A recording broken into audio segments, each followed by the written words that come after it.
Did you tell anybody that he was doing that to you? I sure did. A lot of people didn't believe me. Who'd you tell? Well, one was my mom, and we got into a really bad situation because she didn't believe me. But as time goes on, I still have a little resentment. I really do. But I love her. I love her so much. Right now, she has second stage cancer.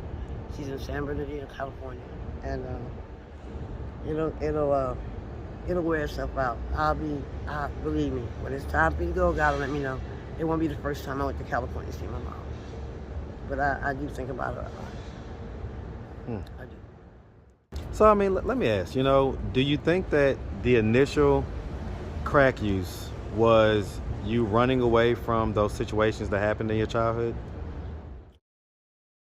What's up, YouTube? Hit the like button, share the video. Now back to the content. What's up, YouTube? Atlanta Street Interviews out here with another one. So we got a young lady with us today. How you doing today, miss? Hello. All right. So are you homeless? I'm less fortunate. Are you homeless? Yeah. Okay. Okay. How old are you? 56. 56. You look great for 56. Thank you. All right. And so how long have you been homeless? About 12 years, I guess. 11, 12. 11, 12 years? Yeah. So, I mean, what was it that happened about, 11, 12 years ago that caused you to become homeless? I got tired of control. I got tired of bills. I got tired of people's judgment. I got tired. I want to be out like a bird. So you just got tired of, like, the responsibilities of life, basically?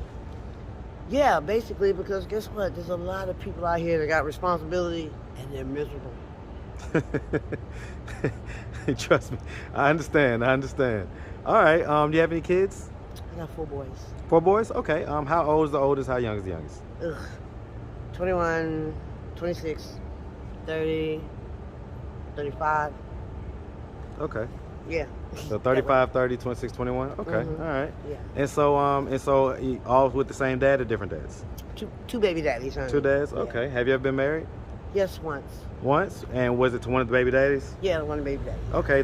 Which one? The second or the first second set half. of the Okay. The second set. Okay. How long were you married for? Too damn long. No, I'm not kidding. Over 12.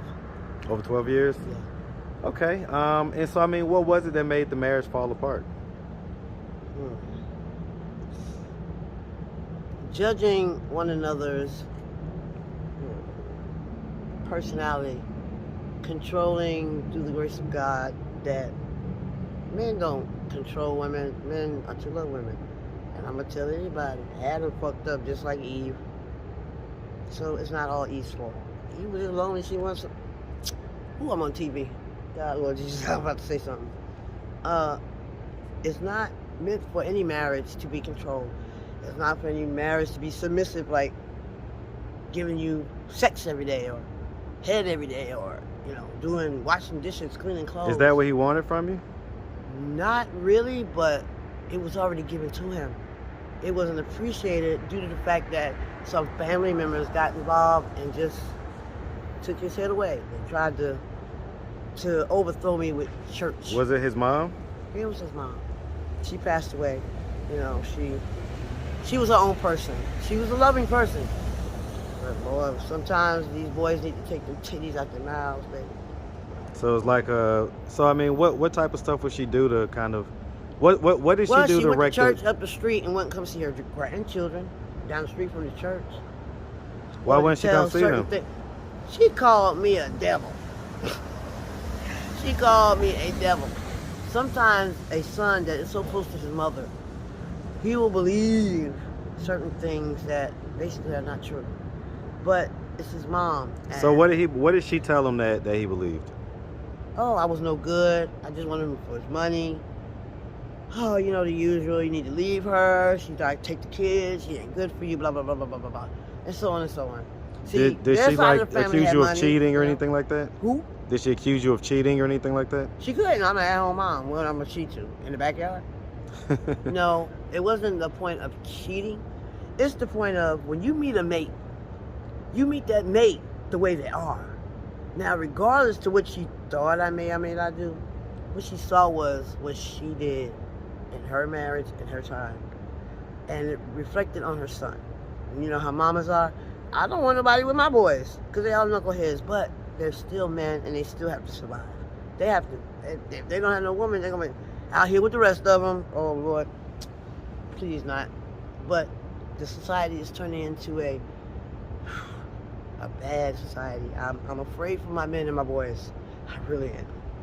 So, was it after the divorce? How long after the divorce did you just kind of give up and decide to just come out here? And Oh, it was before the divorce. It was before the divorce? Before, because... So when you gave up while you were still married? Yeah. Meaning, no, I'm talking about becoming homeless. No. Okay, No. Okay, well, let me reset then. So what I'm asking is, you know, how long... Okay, so what age were you when you got divorced? Do you remember? Oh, my Lord. I got divorced in 1991. I got divorced in 2010. 2010? I don't remember how old I was. I really don't. Okay, well, I mean, if you're 56 now, then you was 44. 40, yeah, something like 44, that. well, I guess 40, it's 2023 now. So you was 44, 43. Okay, so you was 44, 43. Yeah. And so that sounds like about the same time that you decided to become homeless. No, I went and I was glad. I was so glad. But the marriage was based upon, the last thing I did, my ex-husband is 6'6", and he made me so angry, I pushed him. My ex-husband had a bad habit of calling the police when he didn't get his way. He wanted everything the way he wanted it to be, and nobody really liked what he was about, what he stood for. He mostly stood for money. He mostly stood for mine. There's no such thing as mine. There's no such thing as jealousy that your wife has a better education, or your wife is trying to better herself, or your wife is trying to do certain things, or your wife can afford to pay their mortgage. Well, you know, it sounded like y'all got married when you was about 30 or so. We did, and basically we weren't friends first. We weren't. We got married because I had a child, and we didn't want the baby to be born out of wedlock. Okay. That's why. So, I mean, were y'all dating at the time?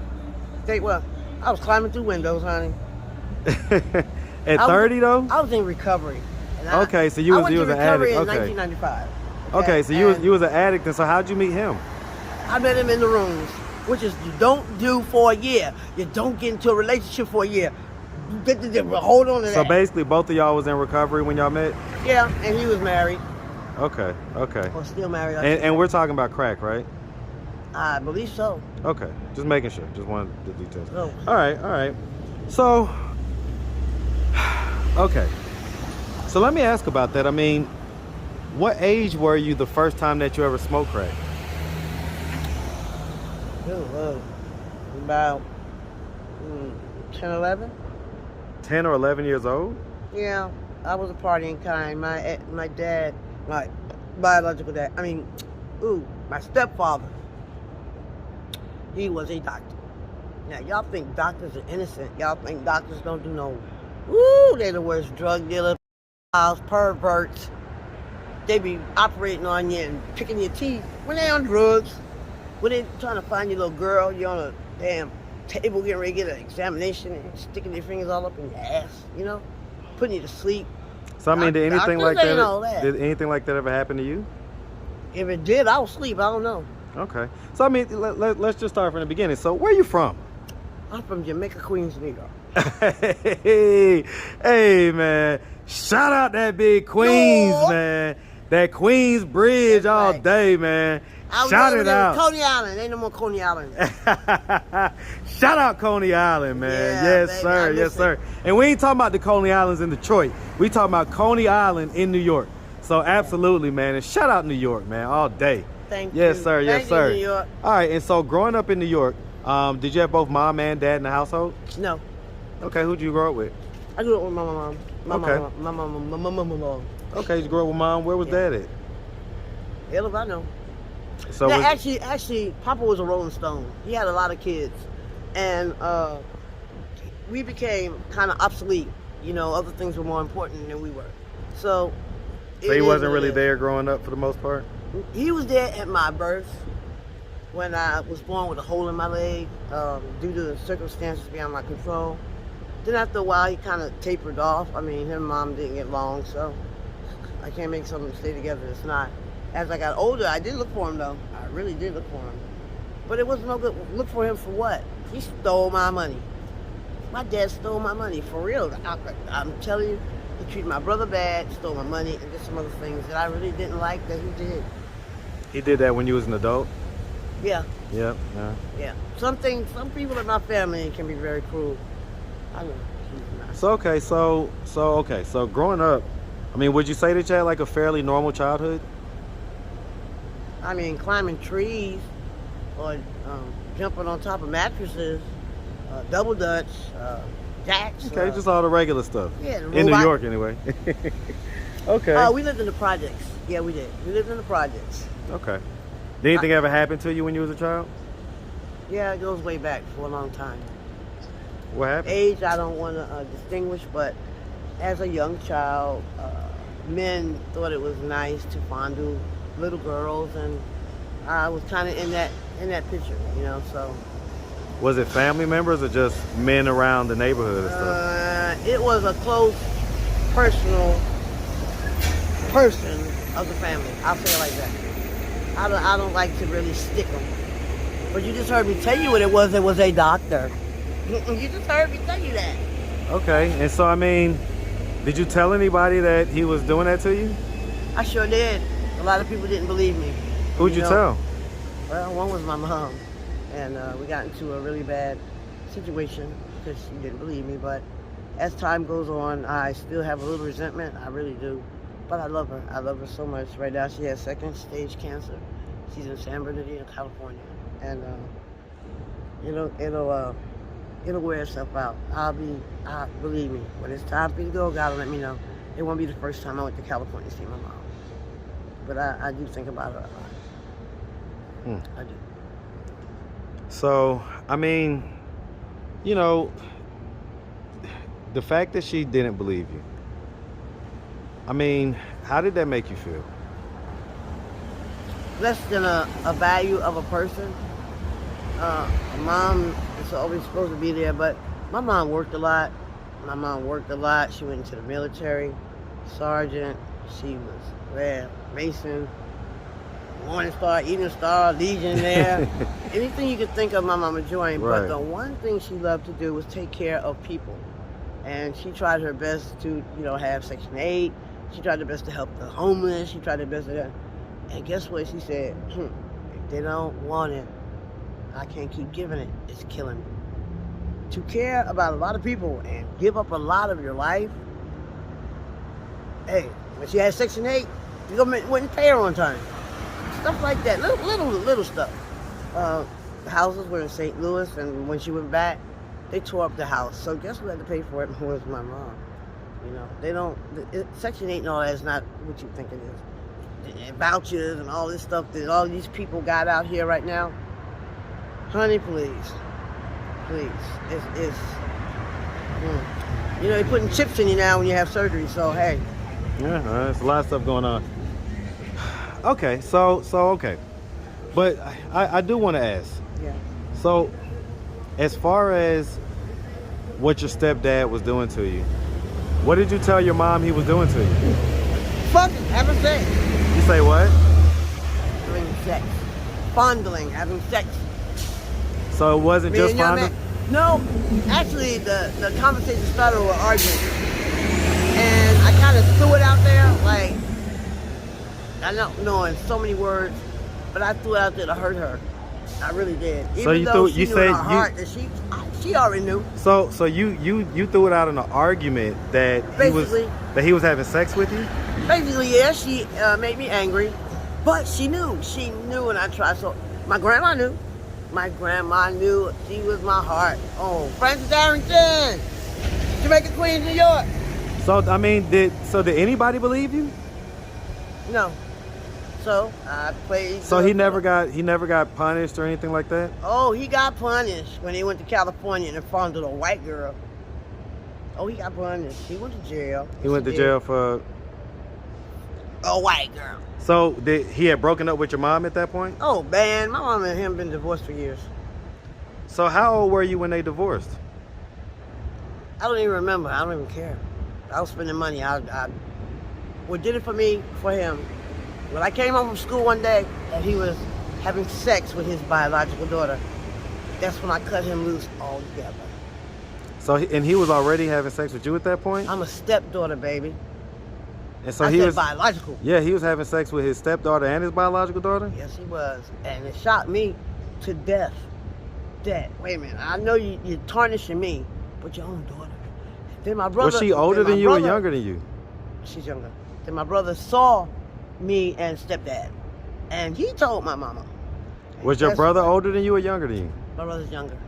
And so he told mom and she still didn't believe? Huh. So, a lot of things I think my mama, she doesn't like me for. I know she loves me. Don't get it twisted. But sometimes you don't want certain children in your life. You know, I could have been a burden on the military. I could have been a burden on a job, a man, anything. You know, shoot. I love my kids. I don't like all of them, but I love them. They have their own way of living, and there's nothing I can do about it. I can't judge them, okay? But it's not like I can't go home. It's not like I can't go to my sons. But I came this close to having such an attitude because my children came from here. I didn't come from there. Right. I'm older, and you can't tell me what to do. But right now, I don't owe nobody no explanations. I don't care. If the earth falls tomorrow, so what? So, I mean, let me ask, you know, do you think that the initial crack use was you running away from those situations that happened in your childhood? Well, it basically was. Your It was attempt to cope a with lot them? a lot of drugs within my lifetime, period, regardless of where I was and what I was doing. I just got taught how to use them, taught how to cook them, grow them, maintain them. But back in the day, it's nothing like today's world. So a lot of times I'm sleeping and I'm eating, for real. Okay. So you don't do a whole lot of drugs these days? Is that what you're saying? No, I don't. I just came from the where I stayed with him, and we smoke some weed now. Don't get me wrong, we smoke some weed, play some cards. But man, it aggravates. I don't have a man. I ain't had no man in 14 years. I don't want that responsibility. I don't want the responsibility of, yeah, I did that. I don't want it. Men judge. Women judge. You ain't got no right to judge me. If you got an addiction, it might be sugar, buying cars, going shopping, taking care of kids, taking care of mama. Everybody has an addiction. Everybody. So, I mean, when was the last time you smoked crack? Last week. It was last week. Yeah. Okay. Yeah, I mean, I'm trying to switch over to weed. I'm tired. It's too expensive, and I'm buying stuff now. I bought me 2 tents. I buy me clothes. I see you got your wig. I see. See, what the audience doesn't know is this is actually our 3rd interview. But I think this is the one that's actually going to make it to YouTube for sure, because this was a good interview, and this was the first time you actually, you know, it's a new year. You opened up, and I really appreciate that. I really appreciate that. It's So, a new year, baby. so I mean, at this point, it sounds like you're pretty content, just kind of living out here free. Yeah. Okay, Yes, so you don't have any plans on trying to get housing or anything like that? No. Okay, I can dig I it. like my freedom. Hey man, listen. When you go to housing, you like it, I love it. When you go to, I went to a hotel. I did the hotel thing. You got to be at a certain time. You can't do this. You can't do that. There was more drug addicts in the hotel than it was in the streets. So the government doesn't make it. They make it seem like, you know, they don't do no wrong. They don't. What they're doing right now? It take a cold storm to put a whole bunch of people in a hotel. You could have picked them up on a hot day. You can do things for people still. But Saturday and Sunday is my days. Your parks, you go to Woodruff Park, you go to Hurt Park. Mm-hmm. Boy, it's glorious for the homeless people. Yeah. glorious. They pull up. They pull up back to back to back, and you can eat all day and get all type of stuff. I don't appreciate, I really don't, when people don't say hello. They say, oh, I got my headphones in. I ain't got no cash. You got Cash App, Cash Back, and an ATM. That's number 1. Number 2, sometimes I don't ask you for anything. You just respond off the top of your head, and I ask you for nothing. I'm still human. I still bleed blood. I'm still human. It's a new year, and guess what? I still choose to be free. I ain't mad at that. I ain't mad at that. Well, listen, if anybody out there wanted to reach out, help, or donate, do you have a way they could do that? Do you have social media, Cash App, anything like that? Cash App. What's your Cash App? Pinky, Pinky, 881966. But my name is Carla Anderson Crawford.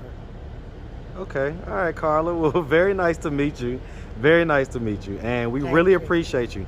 And we definitely wish you nothing. Go ahead. What you got? 201 Washington Avenue, Atlanta, Georgia. Washington Street. Okay, Washington Street, Atlanta, Georgia, 30333. 30303. Yep. I need another phone, a good one, y'all. Because them government phones don't last long. And Samsung is going out because they watch too much porno. Who watches porno? Everybody out here, all these homeless people. All right. Well, listen, like I say, we appreciate you, and we definitely wish welcome. nothing but the best out here, okay? I love you guys. Make sure you have a good one, sweetie. Thank you. All right.